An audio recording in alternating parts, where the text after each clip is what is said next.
खरं म्हणजे आज महाराष्ट्राचं आराध्य दैवत छत्रपती शिवाजी महाराजांची जयंती आहे आणि हिंदवी स्वराज्य संस्थापक छत्रपती शिवाजी महाराजांच्या जयंतीचं औचित्य साधून आज सिडकोने सर्वसामान्य लोकांसाठी 21,399 घरांची सोडत काढली। 1.5 लाख अर्ज आले होते आणि म्हणून अतिशय उत्तम क्वालिटीची घरं सिडको करते आहे आणि परवडणाऱ्या किमतीमध्ये नागरिकांना ही घरं मिळत आहेत। अगदी रेल्वे स्टेशन आहे, बस स्टँड आहे, त्याच्या बाजूला जसं आपण वॉक टू वर्क म्हणतो तशा आणि एअरपोर्टच्या अगदी आजूबाजूला असलेल्या सगळ्या सोसायट्या आहेत आणि यामध्ये आज 21,000 लोकांना घरं मिळाली आहेत। त्यांचं घरांचं स्वप्न आज पूर्ण झालं आहे। त्यामुळे मी सिडकोचे सिंगल आणि त्यांचे सर्व सहकारी यांचं मनापासून अभिनंदन करतो। अतिशय ट्रान्सपरन्सी आहे यामध्ये, लोकांच्या समोरच लॉटरीची सोडत काढली आणि म्हणून म्हाडाची लॉटरी असेल, सिडकोची लॉटरी असेल, त्याच्या संपूर्णपणे ट्रान्सपरन्सी आहे आणि उत्तम क्वालिटीची ही घरं आहे आज मिळालेली आहेत। आता पुन्हा ज्यांना घरं आज मिळतील त्यांचं मी अभिनंदन केले, शुभेच्छा दिले। ज्यांना घरं मिळणार नाहीत त्यांच्यासाठी पुढच्या 3 आठवड्यामध्ये आम्ही पुन्हा लॉटरी काढणार आहोत, त्यामुळे त्यांनाही घरं मिळतील आणि अशा प्रकारचे घरांचं स्वप्न पूर्ण करणारी सिडको आज या ठिकाणी शिवजयंतीचं औचित्य साधून त्यांनी मोठा उपक्रम या ठिकाणी केलेला आहे।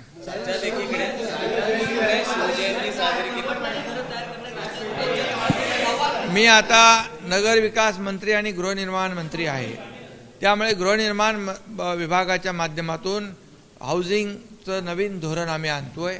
त्यामध्ये परवडणारी घरं, परवडणारी भाड्याची म्हणजे affordable rental housing, working woman hostels म्हणजे त्यांच्यासाठी घरं, स्टुडंट हॉस्टेल्स, त्याचबरोबर ज्येष्ठ नागरिकांसाठी घरं, गिरणी कामगारांसाठी घरं, पोलिसांसाठी घरं आणि त्याचबरोबर जे रोज डबेवाले फिरतात मुंबईमध्ये त्या डबेवाल्यांसाठी देखील घरं असा त्याच्यामध्ये अंतर्भाव असलेली एक नवीन पॉलिसी आम्ही करतोय आणि त्याच्यामध्ये क्लस्टर डेव्हलपमेंट ही एक नवीन पॉलिसी आम्ही आणतोय, कारण सिटी विदिन डेव्हलप सिटी अशा प्रकारची एक नवीन संकल्पना आहे।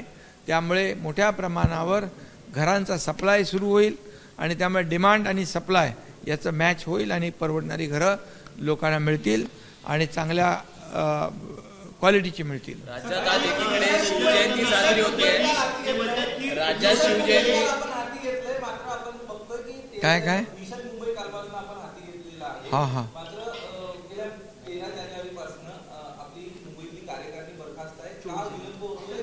अरे बाबा, काही बरखास्त नाही, त्या कार्यकारिणीची सगळ्या पदाधिकाऱ्यांची मुलाखती सुरू आहेत आणि मुलाखती होतील आणि त्यामधून सर्व पदाधिकारी नेमले जातील। राहुल गांधींनी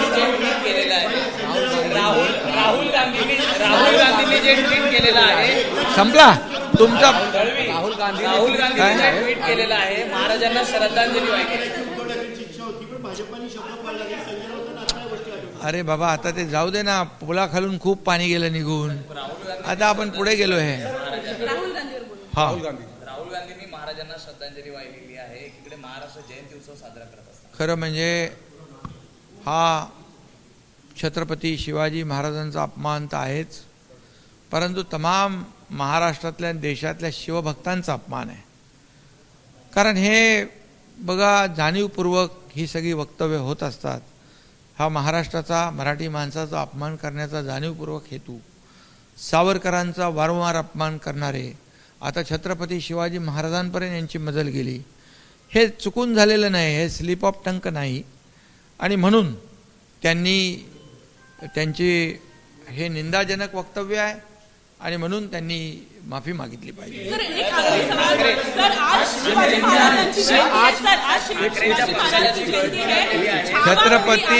छत्रपति शिवाजी महाराज की जयंती आज है। आज इस अवसर पर पूरे देश में, महाराष्ट्र में शिव जयंती बड़े उत्साह से मना रहे सब लोग और सभी शिवभक्त, लाखों करोड़ों शिवभक्त जो है आज छत्रपति शिवाजी महाराज की जयंती मना रहे हैं। और दूसरी तरफ राहुल गांधी जी ने जो उनका बयान आया है श्रद्धांजलि वाला, बहुत ही अपमानजनक है। ये सिर्फ छत्रपति शिवाजी महाराज जी का अपमान नहीं, तमाम शिव भक्त, लाखों करोड़ों शिव भक्तों का अपमान है, ये महाराष्ट्र का अपमान है। ये जानबूझकर ऐसे स्टेटमेंट करते, ये स्लिप ऑफ टंग नहीं है मेरे ख्याल से।